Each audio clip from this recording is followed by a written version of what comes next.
안녕하세요. 수아입니다. 이번 시간은 운명을 극복하지 못하고 죽은 어느 역학자 이야기입니다. 이 내용은 오래전에 제가 어느 영능력자가 쓴 글에서 본 내용입니다. 이 영능력자는 정말로 한 시대를 풍미하신 분이라고 볼 수 있습니다. 지금은 이제 돌아가신 분이고, 그런데 그분은 국내뿐만 아니라 해외에서도 유명세를 타서 내노라 하는 사람들이 찾아왔던, 일본 황실에서도 찾아왔었다고 합니다. 그런 내용들을 자신이 글을 쓰는 블로그가 있었습니다. 거기에 이제 게재를 하고 그랬던 분입니다. 뭐 신문에도 나왔었고, 그런 분인데, 신문에 칼럼도 쓰고 했던 분인데, 보이지 않는 세계를 보는 그분의 그 영능력이 굉장히 좀 흥미가 있더라고요. 우리는 그런 세계를 볼 수가 없잖아요. 여실하게 보는 사람. 그리고 보이지 않는 세계를 보는 능력만이 아니라 어떤 일을 해결하는 능력도 갖고 계신 그런 분이셨습니다. 그래서 저는 그분의 블로그에 들어가서 그분의 글들을 많이 읽었습니다. 궁금하거든요. 과연 보이지 않는 세계는 어떻게 움직이고 있는 것인지, 그런 이치에 대해서도 알고 싶었고, 또 그런 현상에 대해서도 알고 싶어서 가끔씩 들어가서 그분의 글을 읽고는 했습니다. 그러던 어느 날 발견한 글이 오늘 소개하려는 운명을 극복하지 못하고 죽은 어느 역학자 이야기입니다. 이 역학자는 그 영능력자의 사촌 동생이라고 합니다. 그러니까 형님의 영향을 받아서 그런지 이런 역학에 대해서 굉장히 관심이 많았던, 나름대로 아주 깊이 있게 공부한 사람이라고 합니다. 물론 그렇다고 직업으로 이것을 삼은 사람은 아니고 대기업에 다녔던 굉장히 총명한 사람이었다고 합니다. 그런데 그 당시 나이가 한 40대 초쯤 되었던 것 같아요. 이 역학자는 대기업에 다니면서도 역학에 심취를 해서 아주 상당한 경지에 갔던 분이라고 합니다. 그래서 나름대로 이제 뭐 점괘도 내보고 이제 그랬겠죠. 그러면 대부분 적중하는 그런 사람이었다고 합니다. 그런데 어느 날 이분이 자신의 점괘를 봅니다. 그러니까 내년의 운수를 한번 본 것이죠. 1년 신수를 본 것인데, 불행하게도 자신이 죽는다는 점괘가 나온 것입니다. 1년 안에 죽는다. 그게 나온 것이죠. 그래서 아무리 이렇게 풀어보고 저렇게 풀어봐도 벗어나기는 힘들겠다는 그런 점괘가 나온 것입니다. 그러니 얼마나 낙담을 했겠습니까? 놀랍고, 그래서 그 형님에게 찾아간 것이죠. 그 영능력자인 형님에게 찾아가서, 형님, 제가 내년에 신수를 한번 빼보니까, 내년에 운수를 한번 빼보니까 제가 죽을 꾀가 나옵니다. 형님이 한번 봐주십시오. 정말 제가 내년에 죽겠습니까? 하고 질문을 하게 됩니다. 그런데 이 영능력자는 사주를 보고 점괘를 내는 분은 아닙니다. 그냥 사람을 보면 아는 그런 사람이었죠. 그래서 그분이 관을 해보니까 자신의 사촌 동생이 정말로 내년에 죽는다는 것이 보인 것입니다. 그래서 너의 궤가 맞는 것 같다. 너는 내년을 넘기기가 정말로 어렵겠구나. 그런 말을 한 것입니다. 그러니 이 사촌 동생이 얼마나 또 충격을 받고 낙담을 했겠습니까? 형님, 그렇다면 어떻게 벗어날 방법은 없겠습니까? 그러자 이 영능력자가 말하기를, 그렇다면 1년 동안 절에 들어가거라. 세속의 인연을 끊고 1년만 너의 운명을 비켜가기 위해서 절에서 살거라. 절대로 나오지 말라. 그렇게 당부를 한 것입니다. 절에 들어가서 수행을 하면서 1년을 버틴다면 어쩌면 너의 운명을 벗어날 수 있을지도 모른다. 예, 그렇게 말해 주었다고 합니다. 그래서 이 사촌 동생은 직장도 사표를 내고 뭐 집에서는 난리가 났겠죠. 그 좋은 대기업을 점괘를 보고 사표를 낸다는 게 좀 이해가 되지 않았을 것입니다. 그래서 부인도 극구 말리긴 했지만 이분은 자신의 운명이 달린 일이니까 내가 죽을지도 모르는데 그깟 대기업 직장이 뭐가 그렇게 중요해. 1년 지난 다음에 내가 또다시 직장을 잡으면 돼. 아직은 젊으니까. 그렇게 이제 부인을 설득을 하고 산으로 들어갑니다. 짐을 챙겨서 그래서 어느 사찰에서 아주 열심히 수행하면서 지냈다고 합니다. 그런데 불행하게도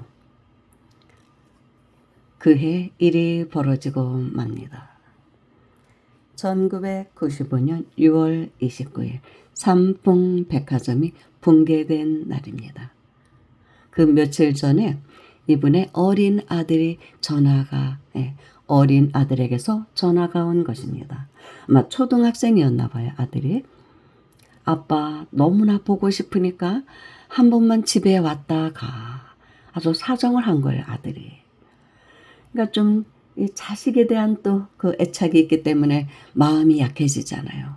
어린 아들이 얼마나 또 보고 싶었겠습니까? 그렇지만 참아야 되는 일을 하고 거절을 했는데 그래도 자꾸 아들이 전화가 와서 아빠 잠깐만 왔다가 잠깐만 얼굴만 보고 가 하루만 있다가 이렇게 사정을 한 것입니다. 그래서 이분이 거기에 마음이 풀어진 거예요. 그래 뭐 하루쯤 다녀온다고 어떻게 될까 이런 생각을 한 것입니다. 그래서 이분이 이제 하산을 하게 되는데 그때 당시에 그 사찰에 머물렀던 스님들이 굉장히 말렸다고 합니다. 그것이 바로 마장이니까 절대로 나가지 말라. 좀 참으라. 그런데도 이분은 아들을 보고 싶은 마음이 너무나 강했기 때문에 잠시 하산을 한 것이죠. 제가 하루만 있다가 아들만 보고 올라오겠습니다. 이러고 이제 산을 내려간 것입니다. 그런데 아마 이분이 살던 집이 아마 서초동 근처였나 봐요.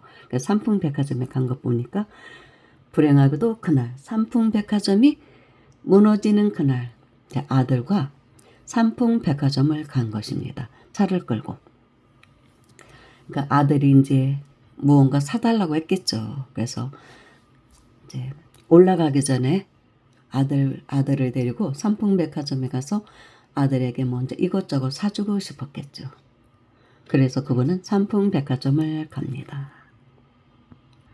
그래서 이런저런 것들을 사가지고 이제 지하 주차장을 빠져나오려고 하는데 아들이 아빠 잠깐만 잊어버린 게 있어. 이제 아들이 생각했던 어떤 장난감이 있었던 거예요. 그걸 사야 돼. 다시 돌아가자고 한 것입니다. 그래서 이분이 그래? 그러면 또 그것도 사야지 하고 다시 돌아갑니다. 지하 주차장으로 다시 빠져나오다가 돌아가는 찰나에 삼풍백화점이 무너집니다. 참 기가 막힌 일이죠. 그러니까 가까스로 빠져나올 수 있었는데 다시 들어간 것입니다. 그래서 이분은 거기서 불행하게도 아들과 함께 죽고 맙니다. 그럼 어떻게 이분이 빠져나오려다가 다시 돌아갔느냐? 이것을 알게 되었느냐? 아마 그 당시에는 이제 부자들은 좀 카폰이 있었거든요. 차에. 그것으로 아마 부인께 전화를 했었을 수도 있죠. 지금 나오려고 하는데 나왔는데 아들이 장난감 하나를 잊어버렸다 그래서 그거 사주려고 다시 들어갔다 다시 잠깐만 갔다 나올게 아마 그렇게 얘기했던 게 아닌가. 그러니까 그런 사실이 밝혀졌겠죠. 빠져나오다가 다시 들어간 사실이 밝혀진 것을 보면 그랬던 게 아닌가. 그때 당시에는 뭐 핸드폰은 없었고 이제 카폰이라는 게 있던 시절이니까 그랬던 것 같아요. 근데 그 찰나에 죽음의 길로 간 것입니다. 벗어날 수도 있었는데 찰나에 벗어났다면 그래도 절에서 그렇게 기도한 공덕이 있었구나라고 생각했을 텐데 그 찰나에 또 그 운명을 벗어나지 못하고 죽은 것입니다. 그래서 너무나 안타깝게 죽은 그 사촌 동생에 대한 이야기를 글로 올리셨더라고요. 왜 1년을 참지 못하고 내려와 가지고 참 그 또한 그 아들도 죽을 운명이었고 이분도 죽을 운명이었고 같이 한날 한시에 죽을 운명이었겠죠. 왜 그렇게 아들이 보챘는지 아버지를 내려오라고 뭐 이런 거를 이해할 수 있는 나이가 아니잖아요. 아이는 뭐 초등학생이었으니까 오로지 아빠를 보고 싶은 그 마음에 아빠를 불러들인 것이죠. 그래서 이렇게 운명을 극복한다는 것이 너무나 어렵다는 것을 제가 또 그 글을 보고 알게 되었습니다. 정말로 어렵겠구나. 어렵구나. 그래서 옛부터 이 자녀가 명이 짧은 경우 산에 들어가서 몇 년 있게 하는 부모들도 있었어요. 절에 들어가서 있어라. 그래서 이제 그 운명을 극복하고 나온 사람들이 있습니다. 그때를 이제 비켜가는 것이죠. 절대로 나오지 못하게 부모가 그런 분도 있었습니다. 절에 가면 그 수행자들의 수승한 그 수행의 힘, 기운이 있거든요. 그리고 불보살의 가피를 아무래도 입기가 좋고 보호하는 신장들도 있고 그래서 운명을 비껴갈 수도 있다라는 생각 때문에 절에 들어가서 사는 경우가 있었습니다. 그러니까 이분은 그 1년을 참았어야 하는데 참 그래서 그 운명을 비켜가기는 너무나 어려운 것 같습니다. 그런데 물론 단순히 이렇게 절에 들어가서 기도를 해서 비켜가는 경우도 있지만 일단은 운명을 바꾸려면 그동안 살아왔던 그 마음가짐이라는 게 있잖아요. 생활태도라든가 이것을 바꿔야 된다는 것입니다. 전격적으로 바꿔야 돼요. 생각도 사고방식도 그리고 생활습관도 다 바꿔야 합니다. 왜냐하면 그 운명의 흐름대로 가거든요. 그대로 살면 기존에 갖고 있던 생활습관이나 가치관이나 이런 것을 그대로 갖고 있으면 그 운명의 그 흐름을 물줄기를 바꿀 수는 없는 것이죠. 그대로 흘러가게 되어 있습니다.